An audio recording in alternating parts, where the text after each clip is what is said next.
வணக்கம் நேயர்களே, ஸ்ரீ குபேரன் டிவி நேயர்களுக்கு லட்சுமண அன்பு வணக்கங்கள். இப்போ நம்ம பார்க்க போகிறது வார ராசி பலன் 10ஆம் தேதியிலேருந்து 16ஆம் தேதி வரை எப்படி இருக்க போகுது. ஸோ எப்போதும் சொல்லுகிறது தான். ஸோ லக்னத்துக்கு பாருங்கள், ராசிக்கு பார்ப்பதை விட லக்னத்துக்கு பார்க்குறது ரொம்ப ஈஸி. ஸோ அந்த மாதிரி பார்க்கும்போது உங்களுக்கு பலன்கள் அக்யூரேட்டாக இருக்கும். அதே நேரத்தில் வந்து உங்களுக்கு தசா புத்தி அந்தரங்கள் என்ன இருக்கும் அதை நீங்கள் நோட் பண்ணி வச்சுக்கிட்டு ஸோ அதை நீங்கள் பார்க்கும்போது ரொம்ப அக்யூரேட்டாகவே இருக்கும். ஸோ நீங்கள் அதை பழக்கப்படுத்திக்கிட்டிங்கன்னா ஒரு 90% பர்ஃபெக்டாக வருங்க. ஸோ கண்டிப்பாக பழக்கப்படுத்துங்க. இந்த வீடியோ எண்டில் கண்டிப்பாக இந்த டிப் ஆஃப் த வீக் இருக்குது, மறக்காமல் பாருங்கள். மிதுனராசி. ஸோ மிதுனராசிக்கு பார்த்திங்கன்னா உங்களது ராசி அதிபதி புதன் பார்த்திங்கன்னா 11 இருக்குது. அது ராகுவும் புதனும் இருக்கும்போது தாய சம்மந்தமான விஷயம், நல்ல லாபங்கள், வெளிநாட்டில் இருக்கவங்களுக்கு ஒரு பெருத்த லாபங்களை அள்ளி தருவதற்கான வாய்ப்பும் ரொம்ப சிறப்பாக இருக்குது. அதே நேரத்தில் 4ஆம் அதிபதி புதன் ராகுவோடு இருக்கும்போது கொஞ்சம் அம்மா கொஞ்சம் இடவடமாக பேசுகிறது, கொஞ்சம் எமோஷன் ஆகிறதுக்கான வாய்ப்புலாம் இருக்குது. கொஞ்சம் கவனமாக இருக்கிறது ரொம்ப ரொம்ப அவசியம். 2ஆம் அதிபதிக்கு குருவின் பார்வை இருப்பதனால குடும்பத்தில் நல்ல ஒரு விஷயங்கள், நல்ல ஏற்றங்கள், நல்ல மாற்றங்கள் ஏற்படுவதற்கான வாய்ப்பும் ரொம்ப சிறப்பாக இருக்குது. 3ஆம் அதிபதி சூரியன் 10ல் இருக்கும்போது புதிய ஒப்பந்தங்கள், தொழில் சார்ந்த விஷயங்கள், புதிய ஒப்பந்தங்கள், வேலையில் நல்ல மாற்றங்கள் கிடைப்பதற்கான வாய்ப்பு ரொம்ப சிறப்பாக இருக்குது. ஸோ அதில் நல்ல விஷயம். இது யாருக்கு மேஜராக நடக்கணும் போது மிதுன லக்னமாக இருந்து சூரிய திசை புத்தி அந்த கண்டிப்பாக நடப்பதற்கான வாய்ப்பு ரொம்ப நல்லாயிருக்கு. 4ஆம் அதிபதியான புதன் பார்த்திங்கன்னா 1-4ஆம் அதிபதி உங்களுக்கு 11ல் இருக்கும்போது வீடு சொத்துக்களான பெருத்த லாபங்கள் வருவதற்கான வாய்ப்புகள்லாம் இருக்குது. ஸோ நல்ல ஒரு பெரிய லாபங்கள், நல்ல ஒரு பெரிய லெவலில் எதிர்பார்க்கலாம். இது யாருக்கு நடக்கணும் போது நீங்கள் மிதுன லக்னமாக இருந்து புதன் திசை புத்தி அந்தரம் நடக்கிறவங்களுக்கு கண்டிப்பாக வருங்க. ஸோ தாயார் நிலையில் சில நேரங்களில் அவங்க லாபங்கள் அதிகமாக வந்தாலும் சில நேரம் எமோஷனாக பேசுகிறது, திடீர்னு ஏடவடமாக பேசுகிறதும் தவிர்க்க முடியாது. ஸோ அது மட்டும் கொஞ்சம் ஜாக்கிரதையாக அட்ஜஸ்ட் பண்ணிக்கோங்க. 5ஆம் அதிபதியான சுக்கிரன் 12ல் இருக்கும்போது குழந்தைகள் விஷயங்களை நிறைய எக்ஸ்பென்ஸ் பண்ணுற மாதிரி இருக்கும். சில பேருக்கு அதிகமான செலவு வருவதற்கான வாய்ப்பும் நிறைய இருக்குது. ஸோ அது மட்டும் கொஞ்சம் கண்ட்ரோல் பண்ணிக்கிட்டிங்கன்னா போதும். 6ஆம் அதிபதி செவ்வாய் ராசியிலே இருக்கும்பொழுது வேலை இல்லாதவருக்கு வேலை தேடி வருவதற்கான வாய்ப்புகள் இருக்குது. கடன் கேட்டவர்களுக்கு கடன் உடனே தேடி கொண்டாந்து இருந்தாங்க காசு அப்படின்னு சொல்லி கொடுத்துட்டு போகிறதுக்கான வாய்ப்புலாம் நிறையவே இருக்குது. அது நல்ல விஷயம்தான். அதே நேரத்தில் 6-11 போது வேலையாட்கள் நல்ல லாபங்கள் கிடைப்பதற்கான ரொம்ப சிறப்பாக இருக்குது. இது யாருக்கு நடக்கணும் போது மிதுன லக்னமாக இருந்து செவ்வாய் திசை புத்தி அந்தரம் நடக்கணும் கண்டிப்பாக நடப்பதற்கான ரொம்ப சிறப்பாக இருக்குது. மற்றபடி பார்த்திங்கன்னா 7ஆம் அதிபதியான குரு. ஸோ 7ஆம் அதிபதியான குரு 10ல் சூரியனோடு இருக்கும்போது 3-10 இந்த மாதிரி விஷயங்கள், வேலையில் நிறைய மாற்றங்கள், தொழில் நிறைய மாற்றங்கள் செய்யலாம்ங்கிற ஒரு எண்ணங்கள் வரும். கணவன் மனைவி உறவில் ஒரு சிறப்பான விஷயங்கள்லாம் நடந்தால் சின்ன ஒரு உட்பூசல்கள் வருவதற்கான வாய்ப்பும் இருக்குது. சில நேரங்கள் ஏன் உன்னை கல்யாணம் பண்ண அப்படின்னு பொண்டாட்டியும் கேட்குறதும் கணவன் கேட்பதும் தவிர்க்க முடியாத ஒரு விஷயமா இருக்கும்.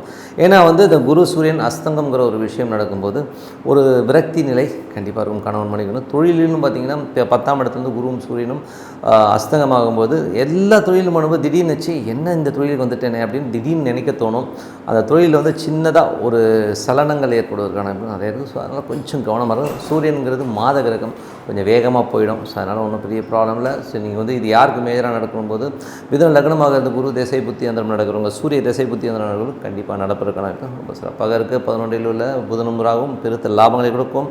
அதுவும் பார்த்திங்கன்னா பூமி சார்ந்த விஷயங்கள், நல்ல லாபங்கள், பெருத்த லாபங்கள் வருவதற்கான ரொம்ப சிறப்பாக. இது யாருக்கு மேஜராக நடக்கும்போது மிதுன லக்னமாக இருந்து புதன் திசை புத்தி அந்தரங்கள் நடக்கிறவங்க ராகு திசை புத்தி அந்தரங்கள் கண்டிப்பாக நடப்பதற்கான ரொம்ப சிறப்பாக இருக்குது. 12ல் உள்ள சுக்கிரன் பூர்வ புண்ணிய ஸ்தலங்கள், அதெல்லாம் யாத்திரை செல்வது, இந்த மாதிரி விஷயங்களால் கொஞ்சம் செலவு பண்ணிட்டு போவீங்க. ஸோ அந்த மாதிரி விஷயங்களும் குழந்தைகளுக்கு கொஞ்சம் செலவு பண்ணுறதும் தவிர்க்க முடியாது. இது யாருக்கு நடக்கணும் போது மிதுன லக்னமாக இருந்து சுக்கிர திசை புத்தி அந்த கண்டிப்பாக நடப்பதற்கான ரொம்ப சிறப்பாக இருக்குது. நல்லா இருக்குது. மற்றபடி எல்லாமே நல்லா தான் இருக்குது. கொஞ்சம் ஒரு சில விஷயங்கள் மட்டும் அலர்ட்டாக இருந்துக்கிட்டால் போதும். என்னை பொறுத்தவரை பிரார்த்தனை ரொம்ப அவசியங்க. மனதார பிரார்த்தனை பண்ணும்போது நம்ம கண்டிப்பாக அடுத்த லெவலுக்கு போயிடும். அந்த மேஜிக் ஆட்டோமேட்டிக்காக நடக்கும். ஸோ இதை நீங்கள் ப்ராக்டிஸ் பண்ணி பாருங்கள். Tip of the week. So tip of the வீக்கில் என்ன மாதிரி விஷயங்களே நம்ம பார்க்க போகிறோம். ஸோ நிறைய பேர் சொல்லலாம், சார் எனக்கு பிறந்ததுலேருந்து ரொம்ப கஷ்டம் சார், என்ன பண்ணுறதுன்னு தெரியல, எப்படி போனாலும் என்னை சுற்றி அடிக்கிறாங்க, என்ன பண்ண சொல்லி கர்மா அவ்வளோ எஃபெக்டாக இருக்குது. நான் சின்ன வயசுலேருந்தே அவ்வளோ கஷ்டங்களை அனுபவிச்சுட்டு வந்திருக்கேன். எனக்கு அடுத்த லெவல் என்ன பண்ணுறதுன்னே தெரியல சார், எவ்வளோ பரிகாரம் பண்ணிட்டேன், எவ்வளோ சாங்கியம் பண்ணிட்டேன், எது பண்ணாலும் என்னால் மீளவே முடியலைங்க அப்படின்னு சொல்கிறவங்களுக்கு தான் இந்த டிப்பு. இது பார்த்திங்கன்னா பக்காவாக ஒர்க் பண்ணும். இது ஒன்றும் இல்லைங்க.